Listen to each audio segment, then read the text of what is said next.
안녕하세요. 맥키네지의 투자클럽입니다. 셀트리온이 2023년 바이오시밀러 대전에 본격적으로 좀 참여를 합니다.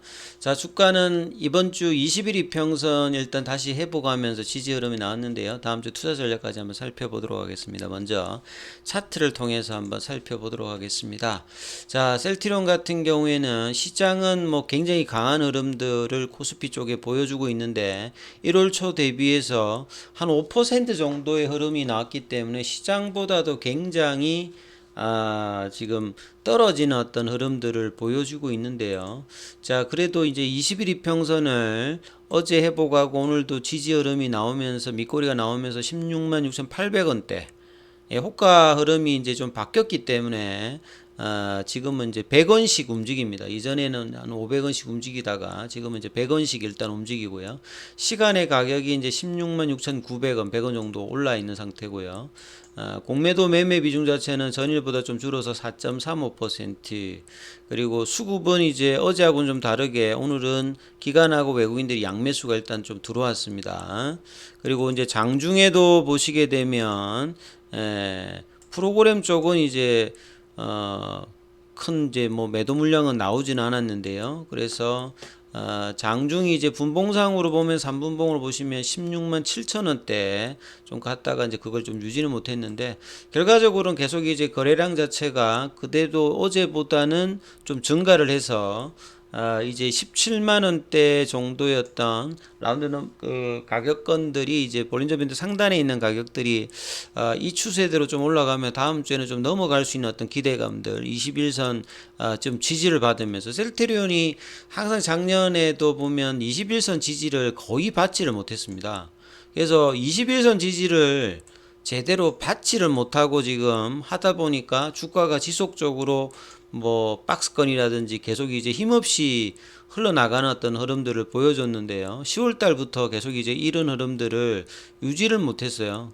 그래서 이번에 이제 이 흐름들도 1월 달에도 한번 이제 올라가다가 이때 이제 음봉이 내려갈 때는 너무 좀 쉽게 이렇게 음봉으로 되돌려 버리는데 이럴 때마다 항상 이제 외국인이 던진다든지 기간이 던져가지고 굉장히 짧은 어떤 숏의 어떤 쇼트만 어떤 흐름들을 보여줬는데 이번에는 이제 이런 어떤 변화가 좀 나올 수 있기를 좀 바랍니다. 그래서 이제 볼린저 밴드 상단이 넘어가서 태깅이 나올 수 있는 흐름이 중요하고요. 헬스케어도 이렇고 제약도 뭐 이런 어떤 비슷한 흐름들을 보여줬죠. 오늘 뭐 기사로 이제 뭐 살펴볼 것은 새로운 기사라기보다 계속 이제 올해가 이 바이오 시밀러에서 굉장히 중요한 어떤 흐름이죠. 2013년도 램시마의 EMA 승인과 비슷하게 올해 바이오시밀러 대전이 열리기 때문에 이런 어떤 성장이 중요한 어떤 시점에서 성장이 나올 수 있는 부분.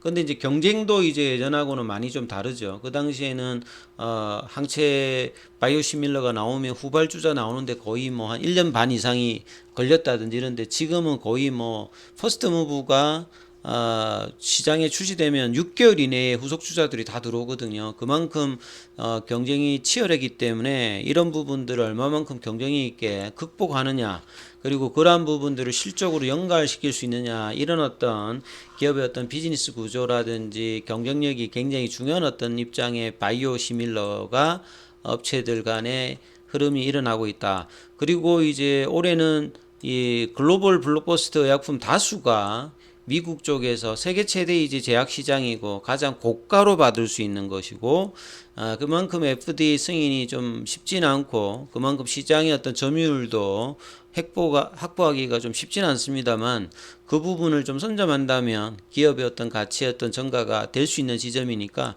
그런 부분들을 시장이 확인시켜주고 그 기대감으로 선순환될 수 있는 어떤 수급이 아직 나오고는 있지 않습니다만 굉장히 중요한 시점에서 이 부분을 한다면 회사의 어떤 점프업이 될 수 있는 어떤 그런 시기다, 그렇게 봐야 되겠죠. 그래서 가장 큰 휴미라의 시장이 1월 말부터 이제 암전의 암자비타가 그 시장에 나옵니다. 이 저농도 형태고, 그리고 대부분의 것들은 이제 7월 달 이후에 시장에 이제 출시가 가능한 어떤 수준이고, 아이알리아 같은 경우에도 블록버스터인데 요것도 이제 특허가 만료되어서 되죠. 스텔렐라 관련되는 부분들도 하기 때문에 이 세 가지를 합하면 수십조의 어떤 매출을 가진 오리지널 이제 바이오 의약품의 특허가 만료가 되기 때문에 이 바이오시밀러로서는 성장을 할 수 있는 굉장히 중요한 어떤 지점에 있는 거죠. 그래서 앞서 말씀드렸듯이 1월 달 말에 이제 암제네 암제비타의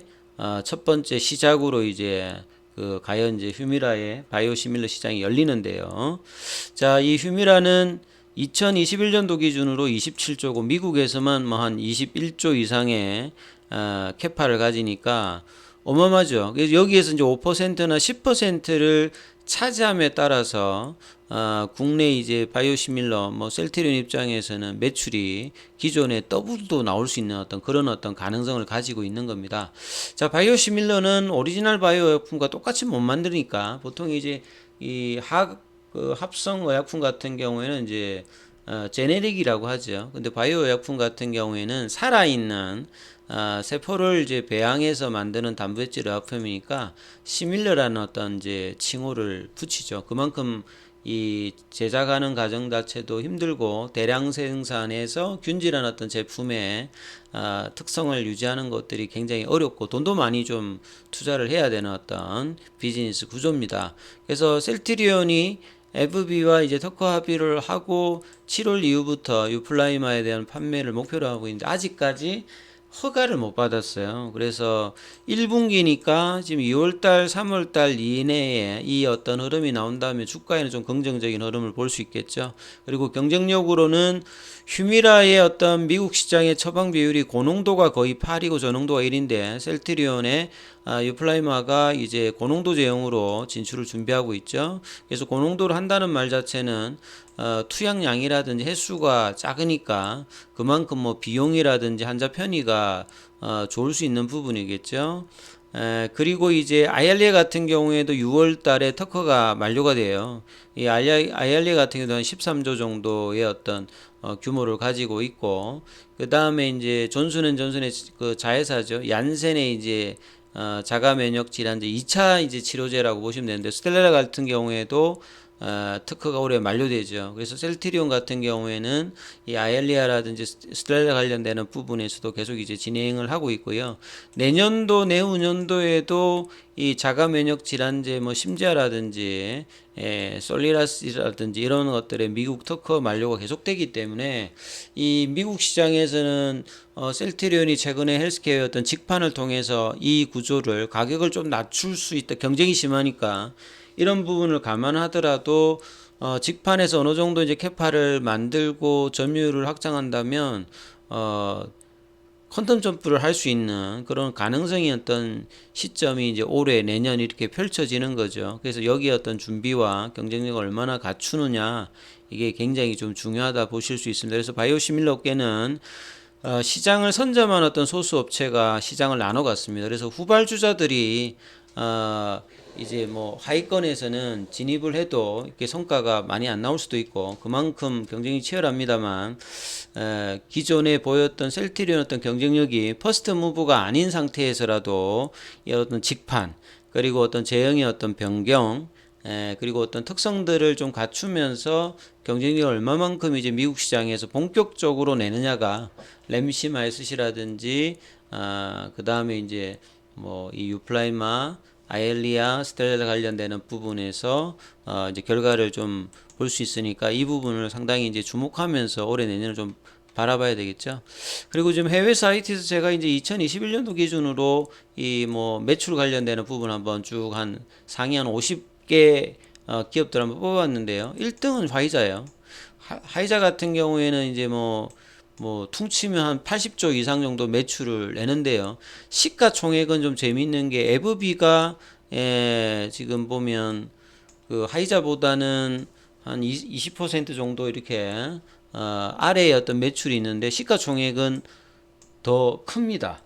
이제 이 말은 결국 뭐냐면 우리가 그 상수의 어떤 역할로 이제 캐파를 보면서 시장이 밸류에이션을 매겨주는 게 아니라 얼마만큼 이제 새로운 어떤 가능성 변수에 관련되는 부분이 시장이 우호적으로 볼 때 이 매출액 순위하고 이제 시가총액 순위가 달라지는 거죠. 그리고 이제 뭐 R&D 관련되는 부분들은 여전히 화이자가 뭐 FB보다 거의 더블 정도로 많이 내고 있습니다만, 이런 어떤 시총의 변화 자체, 그만큼 이제 이 바이오 제약 쪽에서는 성장성 관련되는 부분의 결과가 굉장히 중요하죠.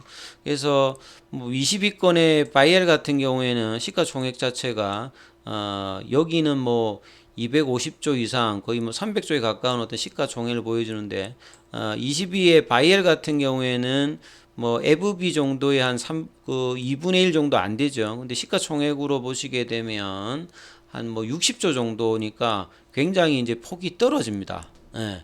그리고 이제 뭐 그 50위권에 보시게 되면 재즈 이제 바이오, 뭐 여기로 보게 되면 여기는 시가총액 자체가 10조 정도 하죠. 셀트리온만 따져도 한 23조니까 그만큼 이제 셀트리온 어떤 성장성이, 지금 이제 시가총액을 그냥 글로벌 기업들하고 비교를 해보면 그만큼 이제 시가총액이 한 2조 정도니까 여기하고 거의 좀 비슷하지 않습니까?